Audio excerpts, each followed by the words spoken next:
밤과 낮, 버지니아 울프. 10월의 어느 일요일 저녁이었다. 자신이 속한 계층의 다른 많은 젊은 여성들과 마찬가지로 캐서린 힐버리는 차를 따르고 있었다. 아마 정신의 5분의 1쯤만 그 일에 쏟고 나머지 부분은 이 다소 따분한 시간과 월요일 아침 사이에 가로놓인 장벽을 가볍게 뛰어넘어 날이 밝으면 평소처럼 그리고 기꺼이 하게 될 일들을 이것저것 그려보고 있었을 것이다.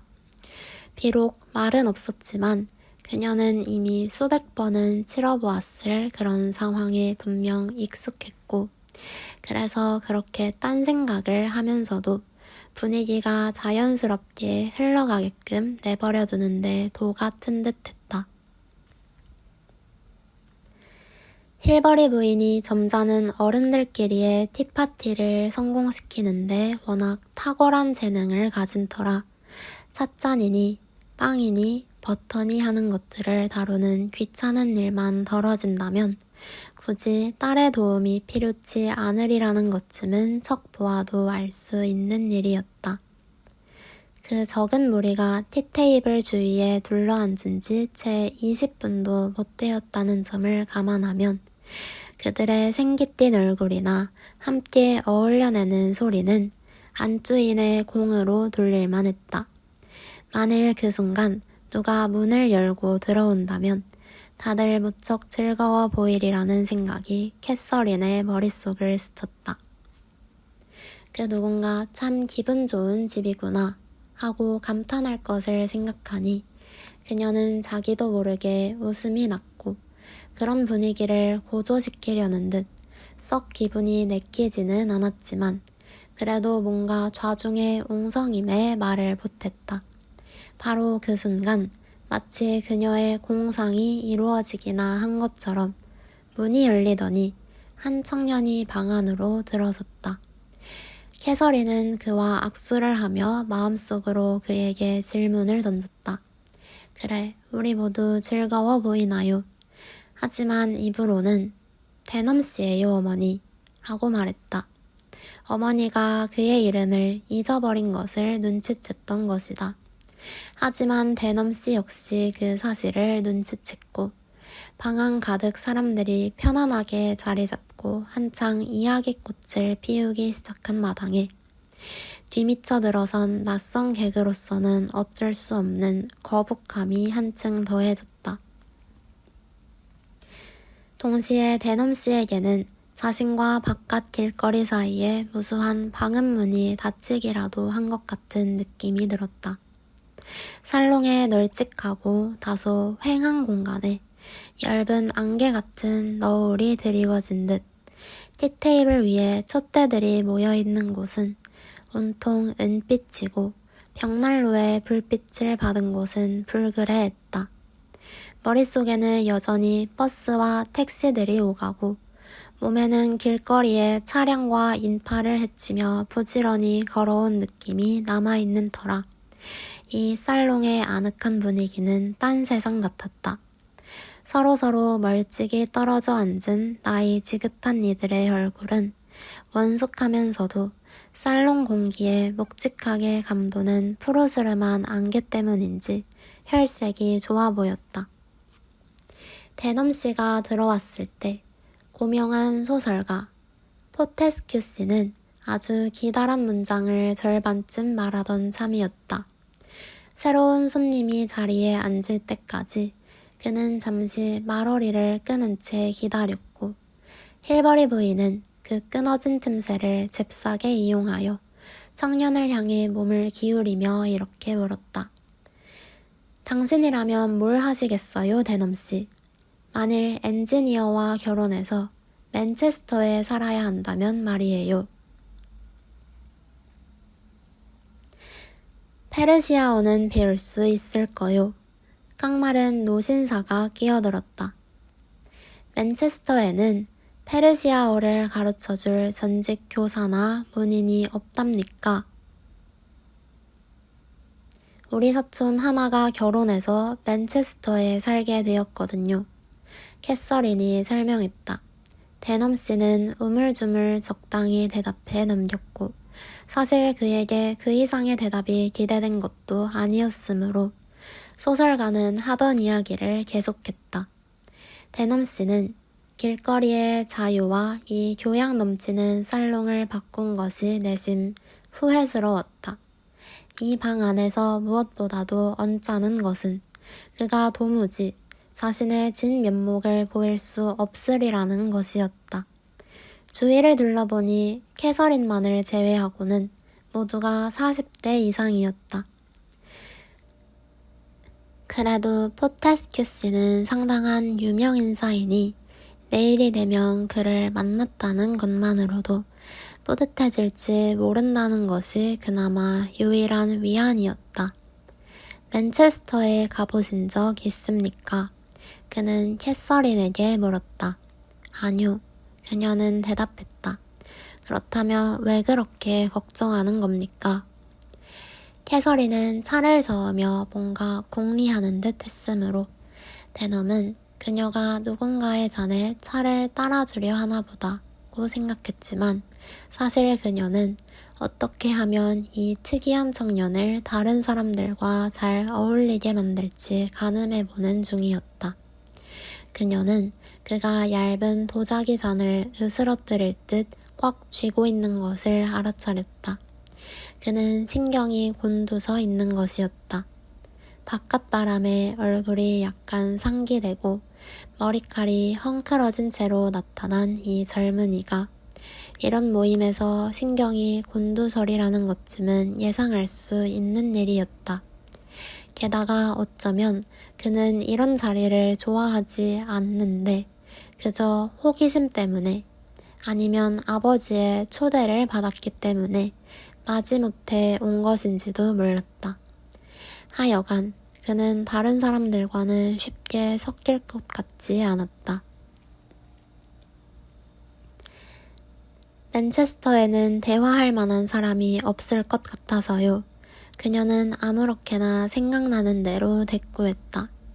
포테스큐 씨는 마침 소설가다운 눈초리로 그녀를 지켜보고 있던 터라 그녀의 그런 대답에 미소를 지으며 그것을 다시 이야기의 실마리로 삼았다. 약간 과장하는 경향이 있긴 하지만 캐서린이 전곡을 찌르는군요. 그는 그렇게 말하며 소파에 깊숙이 몸을 파묻고 사색적인 눈길로 천장을 응시하며 양 손가락을 맞댄 자세로 맨체스터의 소름 끼치는 길거리와 시 외곽에 끝없이 펼쳐진 황야, 그 아가씨가 살아야 할 작고 허름한 집을 묘사하기 시작했다. 손님이라야 신진 극작가들의 난해하기 그지없는 작품들에 심취한 교수들과 불쌍한 학생들이 고작일 테고 외모도 차츰 변해갈 테고 결국 그녀는 런던으로 돌아오고 말 터이니 캐서린은 마치 시끌벅적한 정육점 골목을 지나갈 때 개걸스런 개의 목줄을 꽉 붙드는 듯한 태세로 그녀를 데리고 다녀야 하리라는 것이었다. 가련하고 딱하게도. 그가 말을 마치자 힐버리 부인은 포테스큐 씨 하고 외쳤다. 저는 그 애가 부럽다고 방금 편지를 썼는데요. 저는 큰 공원들이며 토시를 낀 노부인들, 스펙테이터를 읽고 양초 심지나 자르는 한가한 노부인들만 생각했거든요. 그런 부인들은 다 사라졌나요? 전 그 애더러 맨체스터에서는 런던의 좋은 점들을 다 누리되 여기처럼 사람을 지치게 하는 소란함은 없을 거라고 말했습니다. 대학은 있습니다. 깡마른 노신사가 말했다. 조금 아까 페르시아어를 아는 사람들은 거기에도 있으리라고 주장하더니였다. 저도 거기 황야가 있다는 건 알아요. 저번 날 책에서 읽었거든요. 캐서린이 말했다. 제 식구들이 이렇게 무지하다니 참 답답한 일입니다. 힐버리스가 한마디 했다. 그는 나이가 꽤 들었지만 연배에 비해 생기 있는 갈색 눈 덕분에 근엄한 얼굴이 다소 부드럽게 보였다.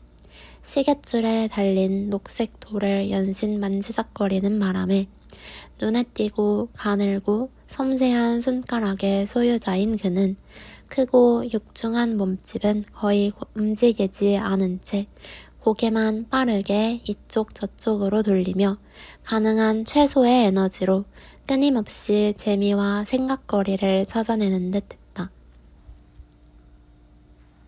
이제 그는 개인적인 야망을 가질 시기가 지났거나 아니면 나름대로 이미 그 야망을 충족시킨 터라 날카로운 통찰력으로는 딱히 무슨 결과를 얻기보다 그저 관찰하고 사색하기를 즐기는 것 같았다. 포테스큐 씨가 다시금 언어의 유려한 구조물을 쌓아 올리는 동안 대넘은 캐서린이 양쪽 부모를 모두 닮았다는 결론을 내렸다. 양쪽 기질이 묘하게 어우러져 있었다. 민첩하고 충동적인 움직임이나 이따금 뭔가 말할 때면 벌어졌다 다시 오므라드는 입술은 어머니를 닮았고 검고 둥근 눈매는 아버지를 닮았다. 우수 어린 바탕에 총기를 띤 눈이었는데 아직 인생을 비관적으로 볼 만한 나이가 아니고 보면 그 바탕에 깔린 것은 우수라기보다 사색과 자기 절제의 성향인지도 몰랐다. 그녀의 머리칼이나 혈색, 이목구비의 생김새는 딱히 아름답다고까지는 할 수 없었지만 눈을 끄는 데가 있었다. 절도와 침착성이 몸에 배어 있었으며 그런 자질들이 한데 어울려 독특한 개성을 만들어내고 있었다. 그녀를 잘 알지 못하는 젊은이를 편하게 할 만한 개성은 아니었지만 키는 훤칠했고 옷은 수수한 색깔에 노르스름한 옛날 레이스 장식이 달린 것으로 역시 구식 보석 하나가 붉은 빛을 더해주고 있었다. 대넘은 그녀가 비록 말은 별로 없어도 어머니가 도움을 청하면 언제든 즉각 대답할 수 있을 만큼 상황을 충분히 파악하고 있다는 것을 알아차렸다. 그러면서도 그녀가 건성으로 몸만 그 자리에 있다는 것이 그에게는 분명히 느껴졌다.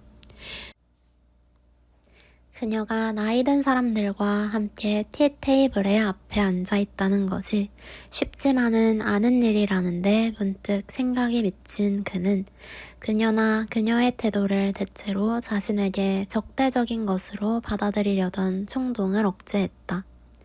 맨체스터에 대한 이야기가 한참을 더 오간 다음 화제가 다음으로 넘어갔다. 그게 트라팔가 해전이었니? 무적함대였니? 그녀의 어머니가 물었다. 트라팔가였어요, 어머니. 맞아. 내가 이렇다니까. 자, 차 한 잔 더 드세요. 레몬 썬 것도 더 넣으시고. 포테스큐 씨, 제 궁금증을 좀 풀어주세요. 로마 사람 같은 코를 가진 신사분이라면 설령 버스에서 만났다 해도 믿을 수밖에 없으니까요. 그러자 힐버리 씨가 대넘을 상대로 곁다리를 들어 사무 변호사라는 직업에 대해 일가견을 피력하면서 자기가 지금껏 보아온 변화에 대해 이야기하기 시작했다. 사실 그들이 서로 알게 된 것도 대넘이 어떤 법률적 문제에 대해 쓴 글이 힐버리 씨의 리뷰에 게재되면서부터였다.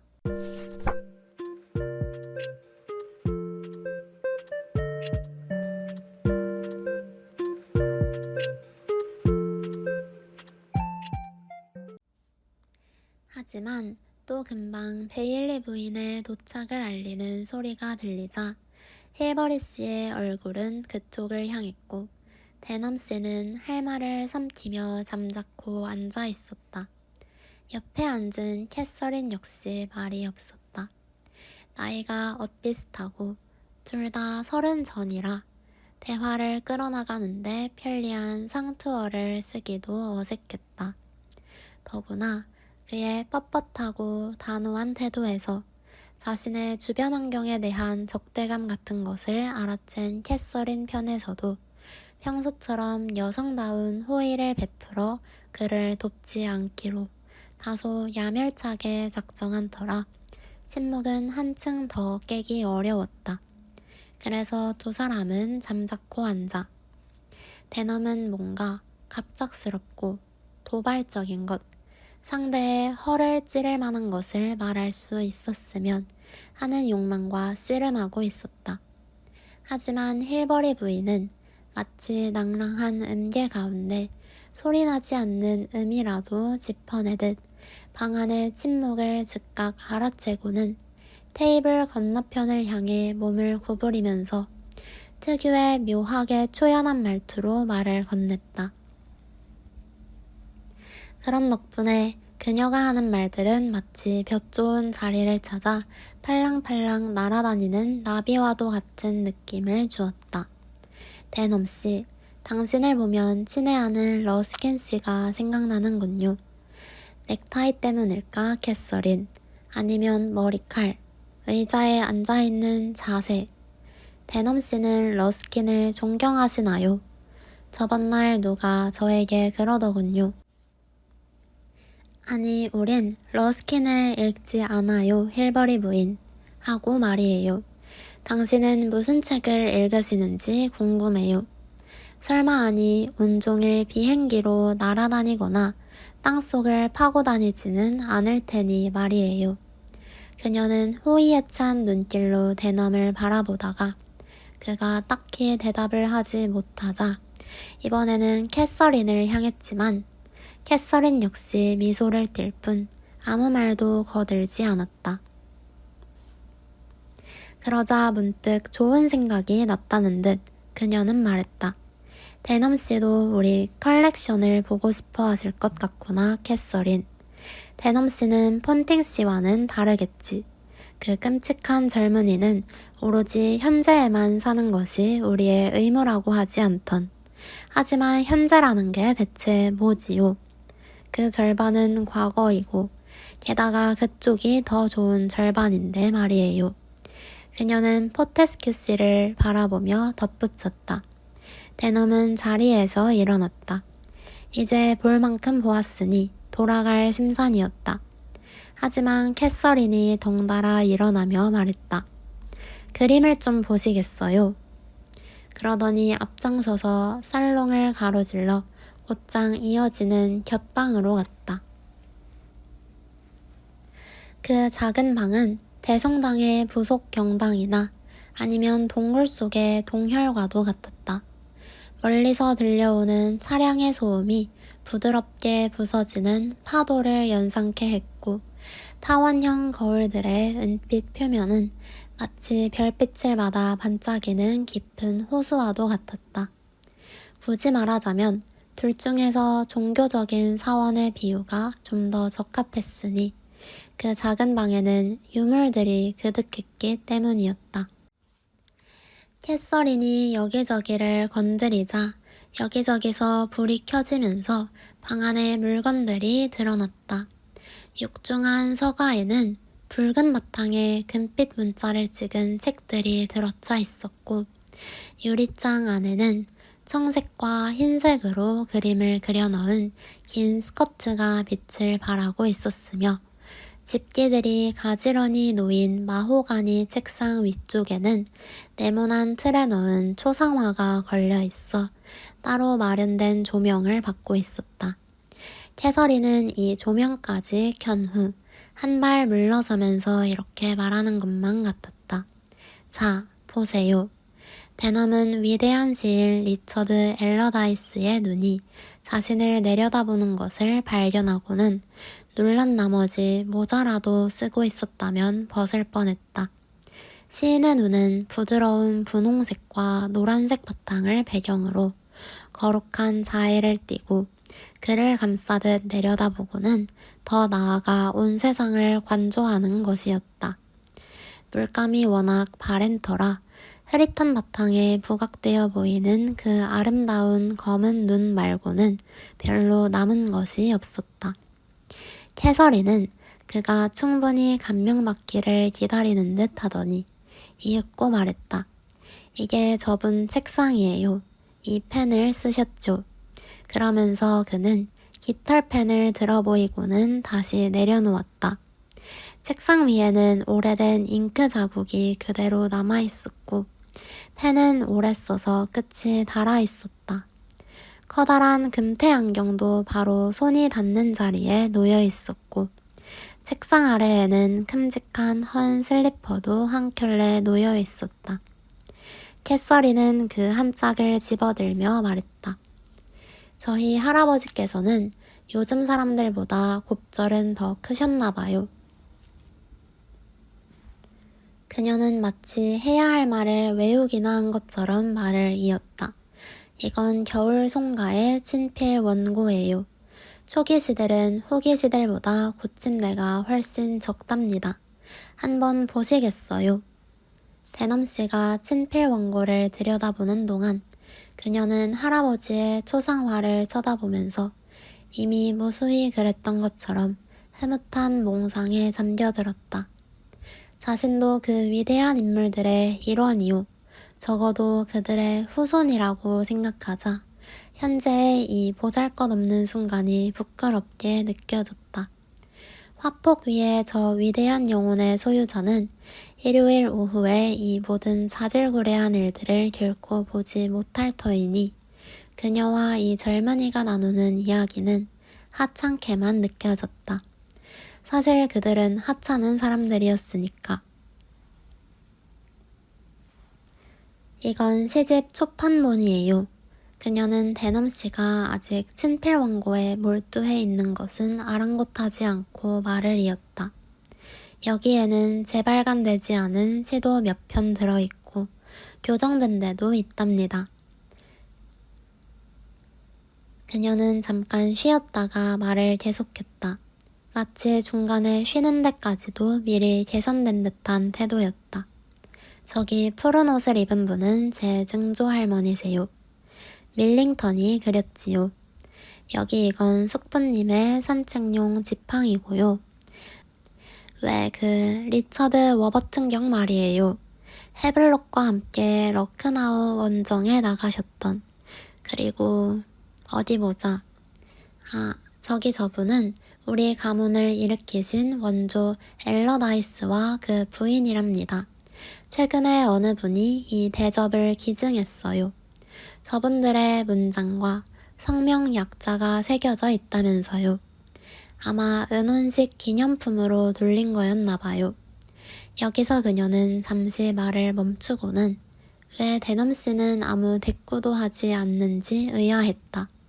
가문의 유품을 생각하는 동안 잠시 잊고 있었던 그가 자기를 적대시하는 것 같다는 느낌이 문득 되살아나 그녀는 유품들을 설명하다 말고 그를 바라보았다.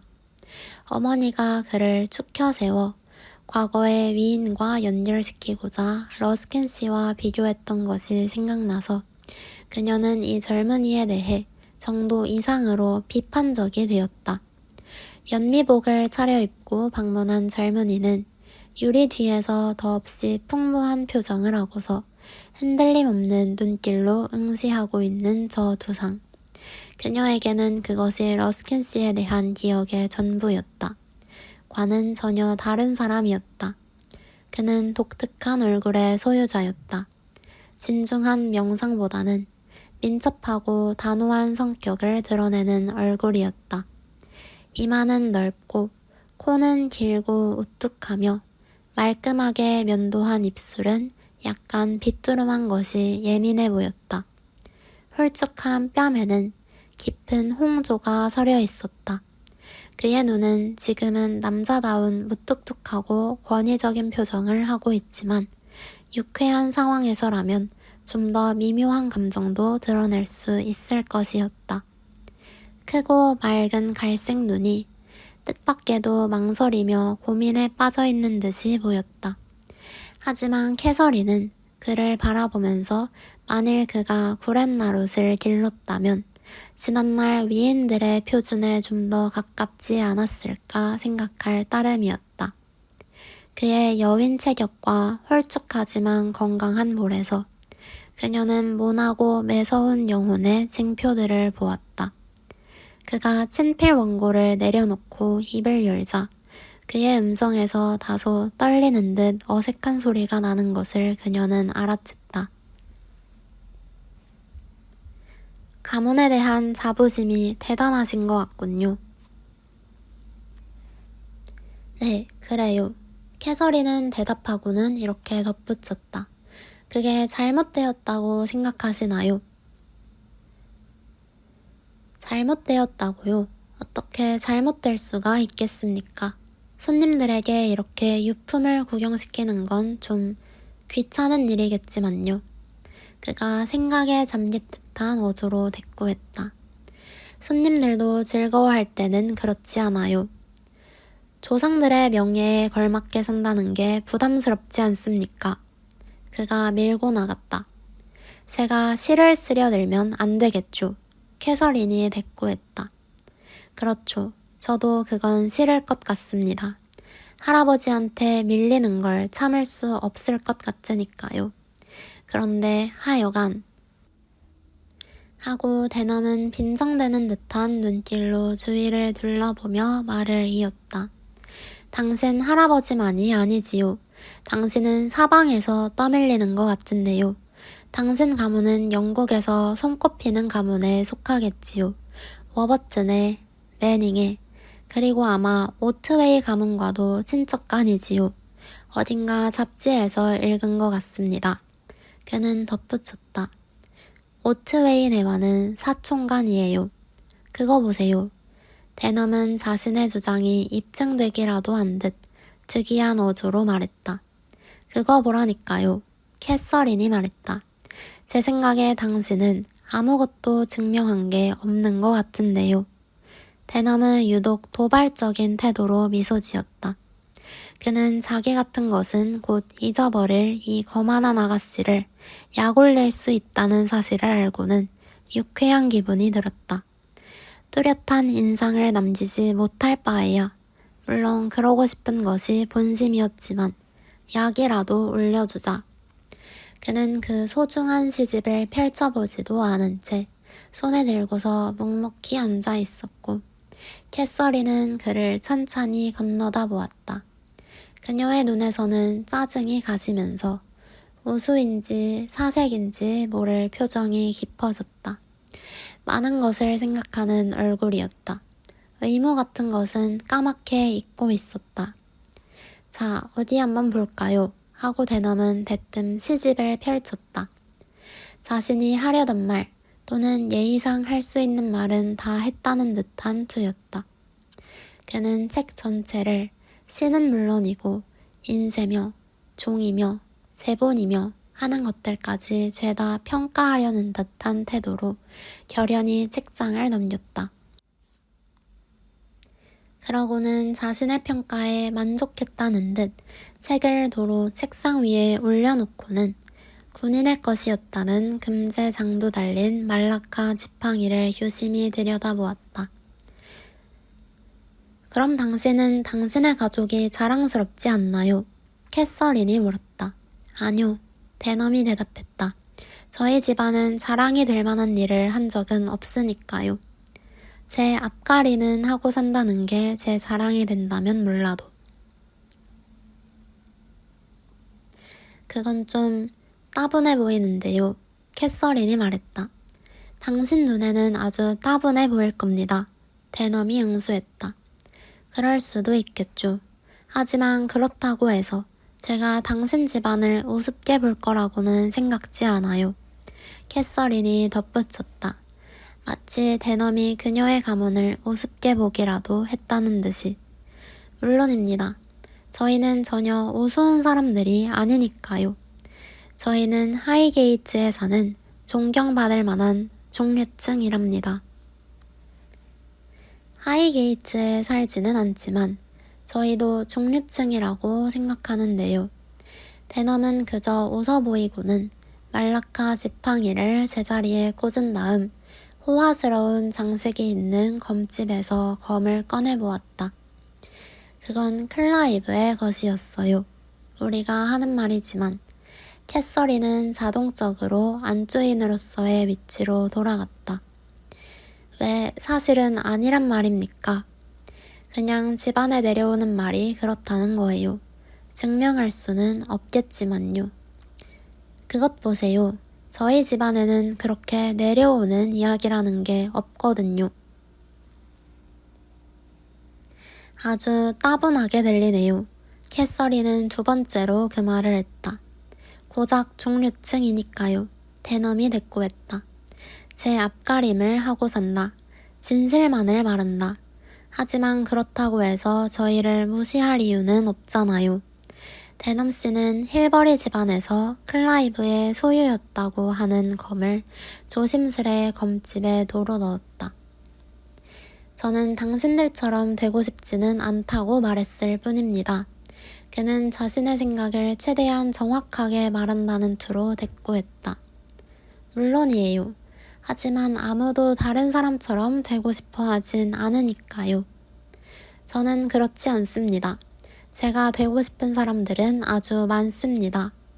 그럼 왜 저희처럼은 되고 싶지 않다는 건가요? 캐서린이 물었다.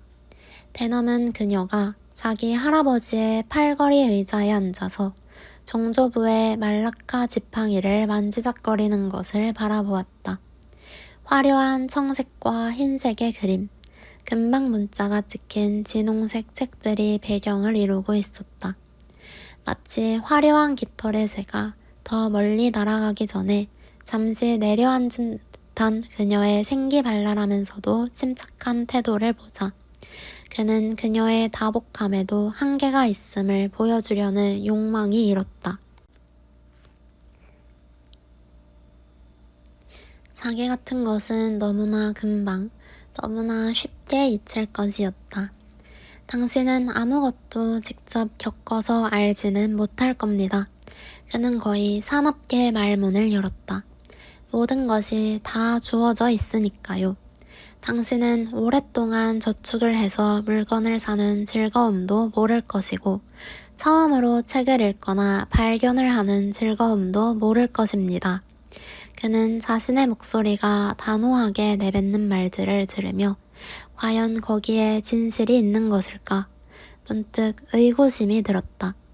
하지만 그가 멈칫하는 것을 보자 캐서린은 말했다. 계속하세요. 물론 저는 당신이 시간을 어떻게 보내는지 모릅니다만 하고 그는 다소 경직된 어조로 말을 이었다. 아마 이렇게 손님들에게 조상의 유품을 구경시키기나 하겠지요. 조부님의 전기도 쓰고 계시다고 했던가요? 그리고 저런 일에도 하고 말하며 그는 교양 있는 웃음소리가 들려오는 바깥 방을 턱짓으로 가리켜 보았다. 시간이 꽤 많이 들겠지요. 그녀는 기대하듯 그를 바라보았다. 마치 둘이서 그녀의 모형을 놓고 꾸미다 말고 그가 리본이나 장식끈을 어디에 달면 좋을지 몰라 꿈을 대는 것을 지켜보는 듯한 눈길이었다. 거의 알아맞히셨어요. 그녀는 말했다. 하지만 저는 어머니를 도울 뿐이에요. 제가 직접 쓰지는 않아요. 직접 하시는 일이 있기는 한가요? 그가 물었다. 무슨 뜻인가요? 그녀가 물었다. 물론 저는 10시에 출근해서 6시에 퇴근하는 일은 안 해요. 그런 뜻은 아닙니다. 대넘 씨는 이미 자제력을 되찾은 터였다. 그의 차분한 말투에 캐서린은 그가 자신의 입장을 제대로 설명하기를 바라는 심장이 되면서도 또 한편으로는 그를 약올리고 싶기도 했다. 아버지가 이따금 데려오는 젊은이들을 대할 때면 을에 그러듯이 가벼운 조롱이나 빈정거림에 실어 내몰아버리고 싶기도 했다. 요즘은 아무도 가치 있는 일을 하는 이가 없어요. 그녀가 말했다. 보시다시피 하고 그녀는 할아버지의 시집을 다독이며 말했다. 요즘은 책도 옛날만큼 잘 찍어내지 못하거든요. 시인이나 화가, 소설가도 이렇다 할 사람이 없잖아요. 그러니 제가 뭐 유별난 것도 아니지요. 그렇습니다. 우리 시대에는 위인이 없지요. 대넘이 응수했다. 없어서 다행이라고 생각합니다. 저는 위인들을 싫어하거든요. 지난 세기의 영웅에 대한 숭배야말로 이 시대의 무가치함을 설명해주는 것이라 생각합니다. 캐서린은 뭔가 그에 맞먹는 강도의 대꾸를 하려는 듯 입을 열며 숨을 들이켰으나 옆방 문이 닫히는 소리에 주의가 쏠렸다. 두 사람 모두 옆방의 티테이블을 둘러싸고 커졌다 작아졌다 하던 목소리들이 잦아들고 불빛도 어두워진 것을 의식했다. 다음 순간 힐버리 부인이 문간에 나타났다. 그녀는 기대감이 담긴 미소를 띠고 그들을 바라보았다.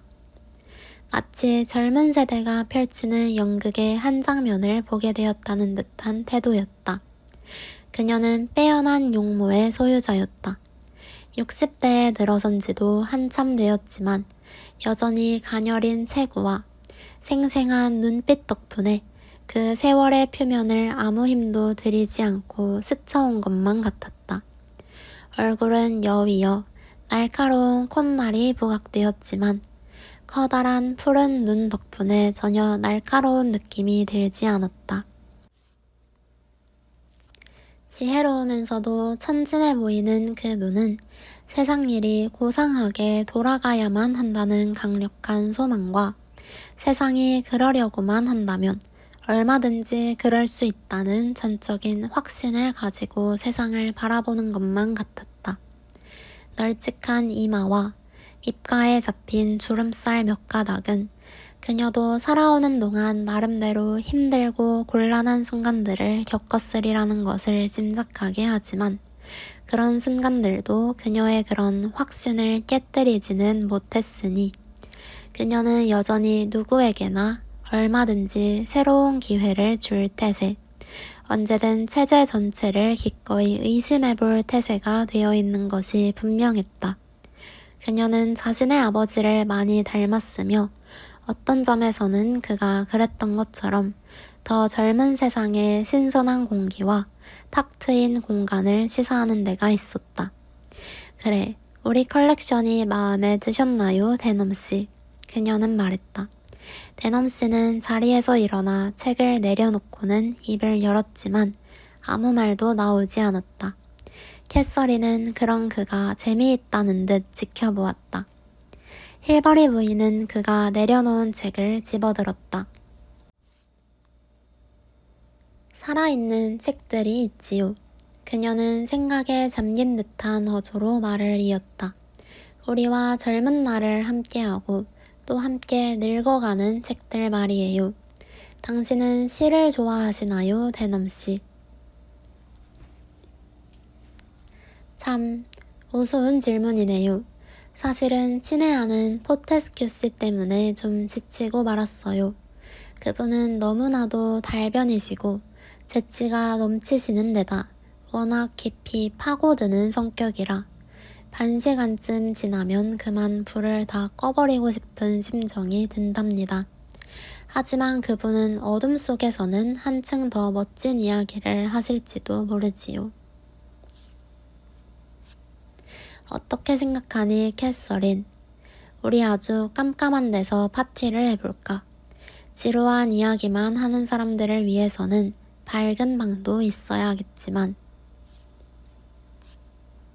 대넘씨는 그쯤에서 손을 내밀었다. 하지만 보여드릴 게 아직도 더 많은데요. 힐버리 부인은 아랑곳하지 않고 말을 이었다. 책이며 그림, 도자기, 원고, 그리고 스코틀랜드의 메리 여왕이 달리의 암살 소식을 들었을 때 앉아있던 바로 그 의자도요. 이제 저는 잠깐 가서 누워야겠어요. 캐서린도 옷을 갈아입어야 하고요. 물론 지금 입은 것도 아주 예쁘지만요. 하지만 잠깐 혼자 계셔도 괜찮으시다면 8시에 저녁 식사가 있답니다. 그 사이에 시를 한 편 쓰셔도 좋겠네요. 난로 불빛은 언제 봐도 좋아요. 우리 방이 아주 근사해 보이지 않나요?